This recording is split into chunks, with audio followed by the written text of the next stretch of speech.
हरियाणामध्ये यंदा भाजपला धक्का बसणार असे अंदाज अनेकांनी वर्तवले। एक्झिट पोलचे दावेही तसेच होते। मात्र या सगळ्यांना खोटं ठरवत हरियाणामधील जनतेने विजयाचा गुलाल भाजपच्याच कपाळी लावला।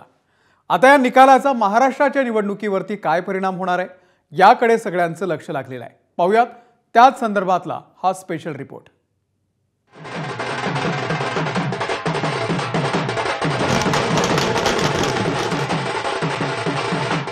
सरकार विरोधी लाट, एक्झिट पोलचे सर्व दावे खोटे ठरवत हरियाणामध्ये भाजपने हॅट्रिक केली आहे। हरियाणामध्ये भाजप सलग तिसऱ्यांदा सत्ता स्थापन करणार आहे। गेल्या वेळच्या तुलनेत भाजपच्या जागांमध्ये मोठी वाढ झाली आहे। काँग्रेसनेही गेल्या वेळच्या तुलनेत जास्त जागा जिंकल्या, पण विजयाचं गणित काँग्रेसला साध्य झालं नाही। शेतकरी आणि कुस्तीपटूंच्या आंदोलनामुळे भाजपची वाट खडतर मानली जात होती, पण भाजपने खडतर विजय शक्य करून दाखवलाय। भाजपच्या यशाची कारणं काय आहेत ते पाहूया।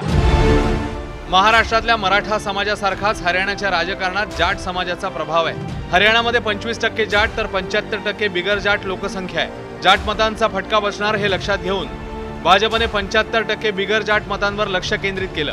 ओबीसींसह मागासवर्गीय जातींना भाजपने अतिशय शिस्तबद्ध पद्धतीने स्वतःकडे ओढलं। निवडणुकीच्या तोंडावर भाजपने नायब सिंग सैनी हा ओबीसी चेहरा मुख्यमंत्रीपदी दिला। मनोहरलाल खट्टर यांच्या विरोधातली नाराजी लक्षात घेऊन त्यांची उचलबांगडी केली। सरकार विरोधी लाटेची शक्यता लक्षात घेऊन भाजपने 60% नवीन उमेदवार दिले। जानेवारीपासूनच प्रचाराला सुरुवात करून सरकारच्या योजना लोकांपर्यंत पोहोचवल्या। काँग्रेस आणि आप स्वतंत्र लढल्यामुळे मतविभाजनाचा फायदा भाजपला झाला। भाजपच्या हरियाणातल्या विजयाचा जल्लोष महाराष्ट्रामध्ये होतोय। महाराष्ट्राच्या निवडणुकीच्या तोंडावर हरियाणात मिळालेल्या घवघवीत यशामुळे भाजपचा आत्मविश्वास दुणावलाय। जनतेशी बेईमानी करून निवडून आलेले हे लोक आता जनता यांना त्यांची जागा दाखवल्याशिवाय राहणार नाही। जे हरियाणामध्ये घडलं तेच महाराष्ट्रामध्ये येत्या नोव्हेंबर महिन्यामध्ये घडलेलं आपल्याला पाहायला मिळणार आहे। महाराष्ट्रात सुद्धा तुम्हाला हे चित्र दिसेल। महाराष्ट्रात आमची जी महायुती आहे या महायुतीला प्रचंड मतदान होईल, कारण डबल इंजिन सरकार महाराष्ट्रात गरज आहे। जसं हरियाणामध्ये डबल इंजिन सरकार लोकांनी निवडलं, जम्मू काश्मीरमध्ये आम्हाला मोठं यश मिळालं, महाराष्ट्रात सुद्धा पुढच्या काळामध्ये डबल इंजिन सरकार येईल।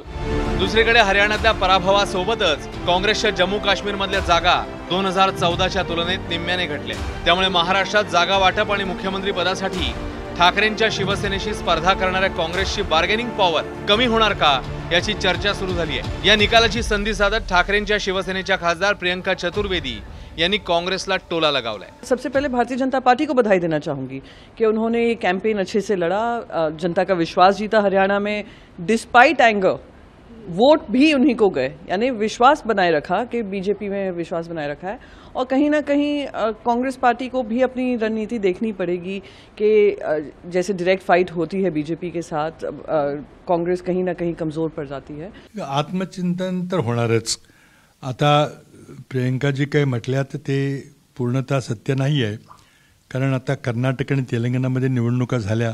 कर्नाटकमध्ये भाजपच्या विरुद्ध आम्ही लढलो, तिथं आम्ही जिंकलो। तेलंगणामध्ये पण आम्ही जिंकलो। त्यामुळे प्रत्येक राज्यामध्ये जिथं थेट लढाई होती तिथं आमचा पराभव होतोय, खरं नाहीये। लोकसभेतल्या काहीशा निराशाजनक कामगिरीनंतर हरियाणातलं घवघवीत यश भाजपला टॉनिक देणार आहे, तर विजयाची खात्री असूनही हरियाणातलं अपयश काँग्रेससाठी मात्र चिंताजनक आहे। आता हरियाणातल्या निकालांचा महाराष्ट्रावर काय परिणाम होणार हे पाहायचंय। ब्युरो रिपोर्ट, एबीपी माझा। एबीपी माझा, उघडा डोळे बघा नीट।